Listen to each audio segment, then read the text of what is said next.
성경은 세상에서 가장 신비한 책으로 1600년의 기간에 걸쳐서 40명의 기자가 성령의 감동을 받아서 각기 다른 시대, 각기 다른 장소에서 기록한 것을 모아놓은 하나님의 말씀의 책입니다. 그런데도 각 권의 주제와 사상이 일치하게 된다는 것은 정말 놀랍습니다. 그래서 신구약 성경 66권의 핵심 주제는 예수 그리스도입니다. 우리가 성경을 잘 살펴보면 성경은 이스라엘의 역사를 배경으로 해서 기록했지만, 그러나 성경 전체에 흐르는 그 맥은 바로 예수 그리스도의 역사를 기록한 것입니다.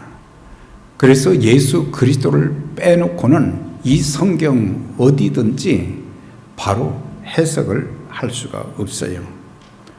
구약은 장차 오실 메시아이신 그리스도를, 신약은 예언의 성취로 오신 메시아이신 그리스도를 보여주고 있는데, 특별히 그리스도의 탄생, 그리스도의 죽으심과 부활, 성령의 강림과 또 사역, 그리고 예수의 재림으로 이 모든 것을 빼놓고는 그 어느 것 하나도 바로 해석할 수가 없습니다.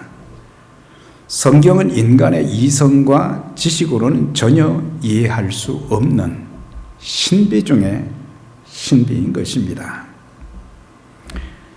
예수 그리스도의 나심 곧 성탄의 기사는 마태복음 2장과 누가복음 2장에 기록되어 있는데, 특별히 오늘 이 본문에서 예수 그리스도께서 이 땅에 오심의 목적이 어떤 것인지 세 가지로 말씀을 해주고 있습니다. 첫째는 그리스도는 큰 기쁨의 좋은 소식의 본체로 이 땅에 오셨습니다. 누가복음 2장 10절 이하에 보면 이제 천사가 목자들에게 이르시되 뭐라고 했느냐? 무서워하지 말라. 보라, 내가 온 백성에게 미칠 큰 기쁨의 좋은 소식을 너희에게 전하노라. 오늘날 다윗의 동네에 너희를 위하여 구주가 나셨으니 곧 그리스도 주시니라. 하나님께서 천사들을 통해서 요셉에게도 마리아에게도 또 들에서 양을 치는 목자들에게도 예수 그리스도의 탄생을 알려주신 것을 보게 됩니다. 그래서 강조되는 것은 큰 기쁨의 좋은 소식. 그게 뭔가? 바로 그것은 우리를 죄와 사망에서 건져주실 구세주 주님이 탄생하셨다고 하는 것이 큰 기쁨의 좋은 소식인 것입니다. 마태복음 1장 21절에도 보면 요셉에게 천사가 말씀한 것이 아들을 낳으리니 그 이름을 예수라 하라. 이는 그가 자기 백성을 저희 죄에서 구원할 자이심이라 하니라 그랬어요. 그러니까는 아들을 낳는데 그 아들이 이제 장차 이 땅에서 해야 될 사역은 죄 가운데서 고통받는 그 죄인들, 지옥 갈 그 영혼들을 건지는, 구원하는 그 일로 이 땅에 이제 오게 될 것이다. 그렇게 말씀하신 것입니다. 인류 역사 이래로 사람들은 죄와 죽음의 문제를 해결하기 위해서 여러 가지 참 많은 방법을 찾아보기도 했습니다. 그래서 종교를 가져보기도 하고 또 고행을 해보기도 하고 때로는 선한 일도 해보기도 하고, 도덕적으로 바로 살려고 애를 썼지만은 죄와 사망의 문제, 죽음의 문제는 이 세상의 그 어느 누구도 해결할 수 없는 그런 상황 가운데, 그래서 하나님의 참 진리 되신 예수 그리스도, 생명 되신 예수 그리스도, 이런 주님을 알지 못하기 때문에 자기 나름대로의 어떤 노력과 방법을 통해서 죄와 사망의 문제를 해결하려고 했지만 그렇게 할 수 없었어요.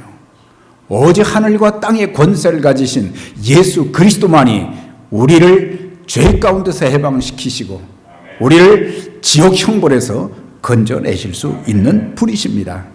그래서 하나님께서는 죄인들이 죄로 인해서 영원한 지옥 형벌에 들어가는 심판받는 그런 모습들을 참 보면서 너무 안타까워하셔서 이제는 사람의 방법으로 되지 않으니까 하나님께서 하나님의 방법으로 독생자 예수 그리스도를 이 땅에 친히 보내주신 하나님의 사랑의 극치를 찾아볼 수 있습니다.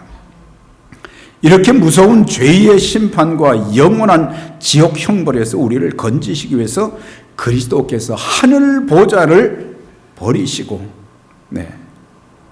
그리고 이 땅에 오신 그 자체가 바로 세상에서 가장 감격적이고 기쁘고 복된 소식인 것입니다. 요한복음 3장 16절을 통해서 말씀을 해 주셨어요.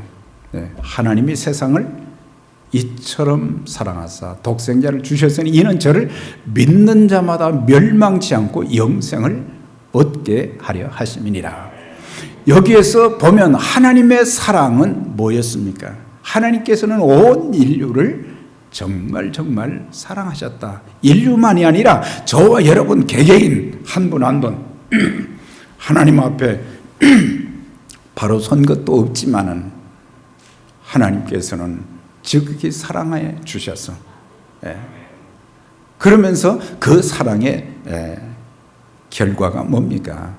독생 성자 예수 그리스도를 이 땅에 우리에게 보내주셨고, 보내주신 목적은 멸망치 않고 이건 지옥 형벌에 처해지지 아니하고, 이제 멸망치 않고 영생을 얻는다는 것은 바로 천국에 갈 수 있는 그런 길을 열어주셨다고 하는 거예요.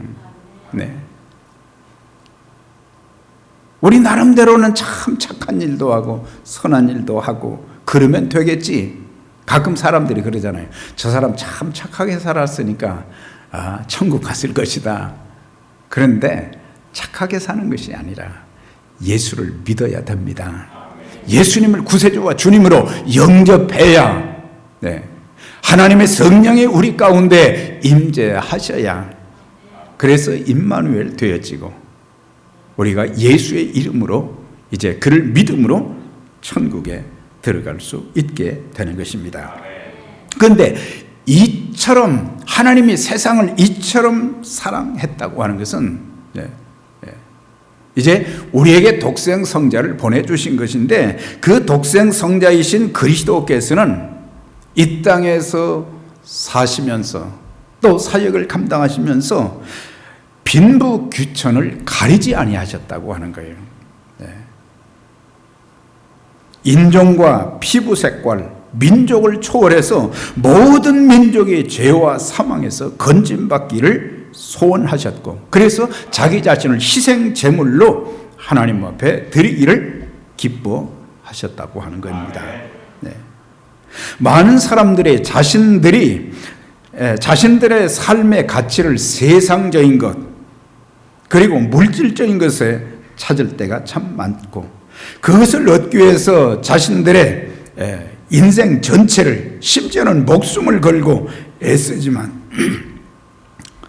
그런데 그런 것들로부터 자기들이 구하고 또 무엇인가 찾고 애쓰고 그런 것은 자기 자신의 죄 문제나 구원 문제, 영생의 문제를 해결해 줄 수가 없었어요. 그리고 그들이 추구하는 모든 기쁨은 잠시 잠깐이었어요. 그래서 이 세상에서 참 누리는 삶의 모든 조건은 잠시지만 예수 그리스도 안에서 누리는 기쁨은 영원한 기쁨이요 은혜인 것입니다. 네. 예수 그리스도를 통해서 주어지는 가치와 기쁨이야말로 이 세상의 그 어떤 것과도 바꿀 수가 없기 때문에, 그래서 예수님을 만난 사람들, 죄 문제와 죽음의 문제를 해결받은 하나님의 사람들은 이렇게 노래를 합니다. 주 예수보다 귀한 것은 없네. 이 세상 부귀와 이 세상 명예와 이 세상 자랑, 이런 것들과 바꿀 수가 없다고 하는 거예요. 네. 그래서 예수 그리스도는 이 세상의 어떤 큰 가치, 이런 것과는 바꿀 수 없기 때문에 일평생 살면서 예수님 꼭 붙잡고 주님과 동행하시면서 사시다가 주님 앞에 갈 수 있는, 주님 나라에서 영생을 누리며 사는 복된 믿음의 가족들이 다 되시기를 주의 이름으로 축원합니다. 자, 여러분, 그런데 큰 기쁨의 좋은 소식의 본체로서 오신 예수님, 길과 진리 생명 되신 예수님을 이제 이 성탄주의를 통해서, 예수님이 이 땅에 오신 것이 큰 기쁨의 좋은 소식이지만은 이것이 나하고 상관이 없다면 아무런 이익이 없어요. 그래서 이 성탄주일에 우리 온 가족들이 정말 예수님 만나고 예수님을 구세주와 주님으로 영접하고 하늘의 소망, 천국의 소망을 가지고 살아가고 있는가? 이 땅에서 그리스도로 인해서 의미 있고 풍성한 삶, 하나님의 영광을 드러내는 그런 축복된 삶을 살아야 되는데, 그렇지 못하다고 하면은 이번 성탄주의를 통해서 온 가족이 다 예수님을 믿게 되는, 예수님을 영접하게 되는 놀라운 은혜가 있기를 주의 이름으로 축원합니다. 영접하는 자 곧 그 이름을 믿는 자들에게는 하나님의 자녀가 되는 권세를 주셨으니, 하나님의 자녀가 되었다면 우리가 이 땅에 살면서 두려워할 것 없어요. 근심할 것 없어요. 낙심할 것 없어요. 좌절할 것 없어요. 하나님이시면서 하늘과 땅의 모든 권세를 가지신 그분의 자녀들에게 하나님께서 뭘 아끼시겠어요? 로마서 8장 32절에 그랬죠. 자기 아들을 아끼지 아니하시니가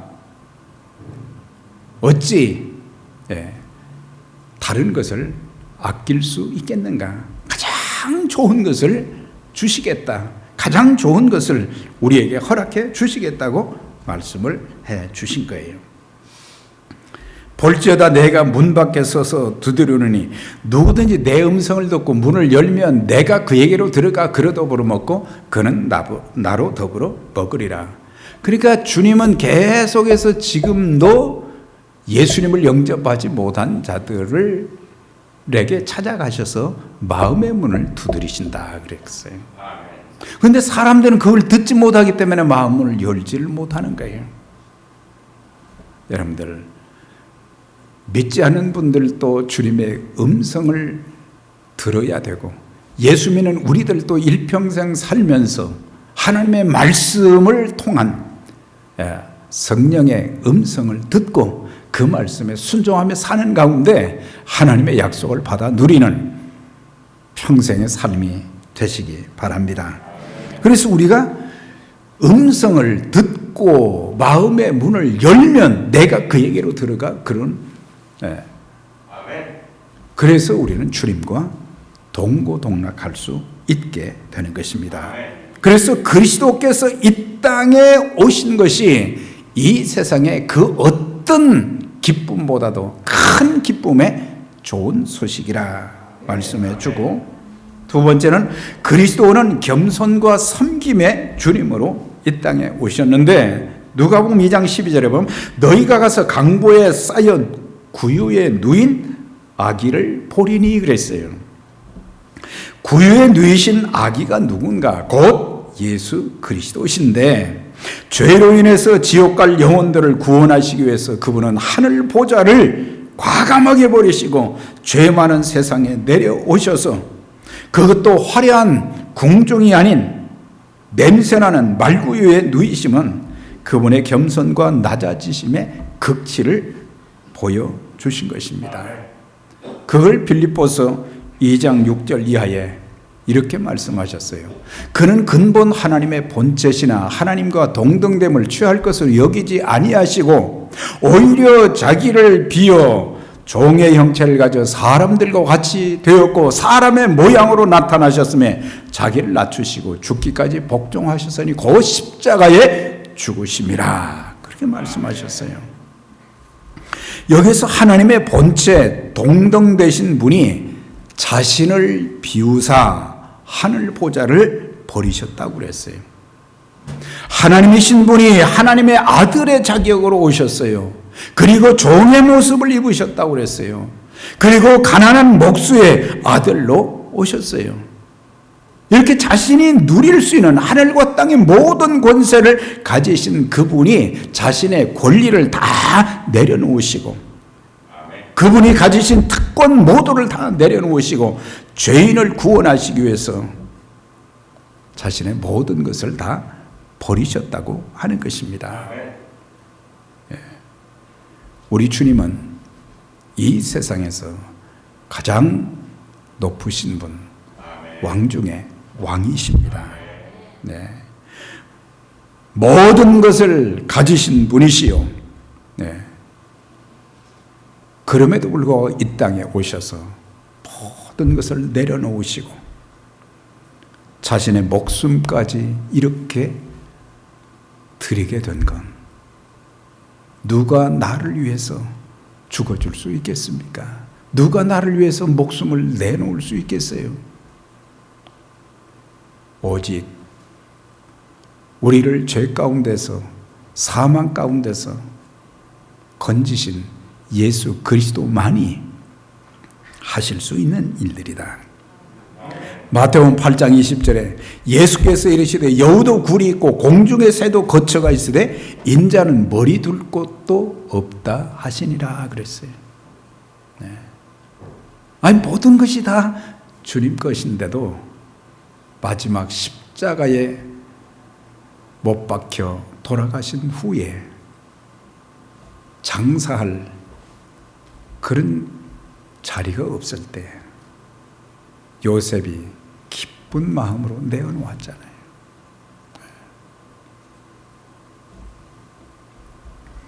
하나님께서 인간의 모습으로 자신을 낮추시고 비우셨는데 이게 이제 참 우리의 마음을 막 뜨겁게 하고 그런데 문제는 주님을 믿는다고 하면서도 우리는 주님의 마음을 갖지 못할 때가 많습니다.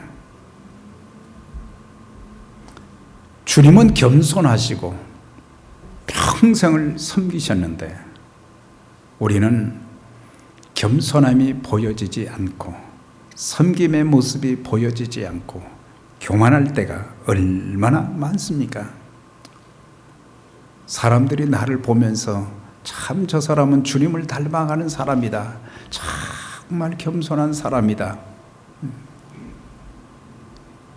이런 말 들을 수 있어야 되는데 평생을 신앙생활하고도 그렇지 못하다고 하면 우리는 주님의 참된 구원에 동참하지 않았을지도 모르는 거예요. 교회 생활을 오래 하신 분들, 성경 지식이 많은 분들, 기도 많이 하시는 분들, 네. 참 얼마나 귀한 분들입니까? 중요한 직분을 받은 사람들, 이분들을 통해서 하나님의 교회가 든든하게 세워지고 네, 더 많은 영혼과 선교와 구제 참 쓰임받고 부족한 것이 있으면 자신들을 희생하면서 섬기는 그런 분들 참 감사하죠. 교회를 위해서 눈물로 기도하고 또 하나님 말씀을 같이 나누기도 하고, 예. 또 어떤 분들은 특별한 은사, 예. 참 여러 가지 은사들을 받은 분들 보면서 그 은사를 가지고 섬기는 그런 분들 참 감동이 될 때가 많아요. 다양한 방법으로 이렇게 섬기지만 섬기면서 그리스도의 모습이 아닌 교만하고 그리고 자기 자신을 자꾸 드러내려고 하는 이런 모습은 그리스도의 겸손과 섬김과는 하등의 관계가 없고 하나님께 그 주님께 인정받을 수가 없다고 하는 거예요. 종교 지도자들 보세요. 성경을 얼마나 많이 알았어요. 이 사람들 그냥 금식하면서 기도했어요. 열심히 11조도 했어요. 네. 그런데 주님께서 그들에게 화 있을진저 외식하는 바리새인과 사두개인이여 책망을 하신 것은 그 사람들이 성경 지식이 없습니까? 그 사람들이 기도하지 않았습니까? 그들이 귀한 예물을 주님 앞에 하나님 앞에 드렸어요. 그런데도 인정받지 못하고 그랬는데 우리들도 참 주님을 닮은 자들로 겸손하게 섬길 뿐만 아니라 특별히 교회를 섬길 때는 믿음도 있어야 되고 은사도 있어야 되지만 가장 중요한 게 또 하나 있어요. 덕이 있어야 됩니다. 네. 덕이 없으면 화합하지 못하고 하나 되지 못하고 모든 사람들, 많은 사람들을 감동시킬 수 없는 거예요. 그래서 덕이 있는 그리스도인이 되어질 때에 화합이 되어지고 그런 사람들 주변에 사람들이 모이게 되고 그런 사람들이 많이 모일수록 교회는 더 힘있게 성장하고 하나님 사역을 잘 감당할 수 있는 것입니다. 이제 우리 모두도 주님을 닮은 자들이 되어서 참 겸손을 회복해야 되겠습니다. 겸손은 하나님의 은혜를 강조하되 절대 자기를 나타내지 않습니다. 자신을 철저하게 낮추고 그리스도만 나타내고 대접을 받기보다는 대접하는 자세를 가지고 높임을 받으려 하기보다는 자신을 희생하여 상대를 배려하게 되는 것입니다. 나를 알아주지 않는다. 왜 나에게 이렇게 대접하지 않는가? 그러지 않아요. 참 믿음, 참 겸손을 가진 사람들은 자기에게 있는 것을 가지고 다른 사람들에게 베풀 줄 알게 되는 거예요.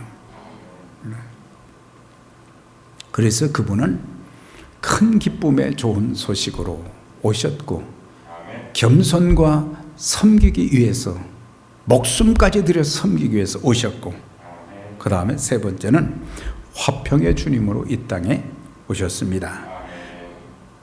지극히 높은 곳에서는 하나님께 영광이요 땅에서는 기뻐하심을 입은 사람들 중에 평화로다. 우리가 여기서 주목해야 될 두 단어가 있어요. 하나는 영광, 하나는 화평이에요. 화평. 네. 네. 언제 하나님께 영광이 되겠습니까? 죄인이 회개하고 주님께 돌아오게 될 때 그때 하나님께 영광이 되는 거예요. 네. 주님께서 대제사장 곧 다리 놓는 자로 이 땅에 오셨어요. 다리를 놓는다는 것은 뭡니까? 화평의 주님으로 오셨다고 하는 거예요. 하나님과 우리 사이에 죄가 가리워 있고 그리고 그 죄로 인해서 하나님과 우리 사이는 오고 갈 수가 없게 되어졌는데 주님께서 친히 십자가에 죽으심으로 말미암아 다리를 놓아주셔서 죄인들이 하나님 앞에 나아갈 수 있도록 예수 그리스도를 통해서 죄사함 받고 하나님께 나아갈 수 있도록 그런 길을 열어주셨기 때문에 그래서 오늘 우리들도 어떤 자들이 되느냐 죄인들이 예수 그리스도의 다리를 통해서 하나님께 나아갈 수 있도록 복음을 전하는 그 역할을 잘 감당해야 된다고 하는 거예요. 네. 그리고 사람들과 사람 사이에도 네, 다리를 놓는 자들이 좀 되어져야 되는 거예요. 네. 서로 하나 되지 못했을 때 그 사람이 그 안에 들어가면은 이제 두 사람이 화합이 되고 그 공동체가 또 화목하게 되어지고. 네. 그런데 나만 들어가면은 자꾸 말이죠 깨지고 이러면은 그거는 그리스도와는 전혀 상관없는 그리스도를 닮은 자들이 될 수 없는 거예요. 에베소 2장 14절에 그는 우리의 화평이신지라 둘로 하나를 만드사 막힌 담을 허시고 그리스도께서는 하나님과 인간의 단절된 관계를 회복시켜 주시기 위해서 이 땅에 오신 것입니다.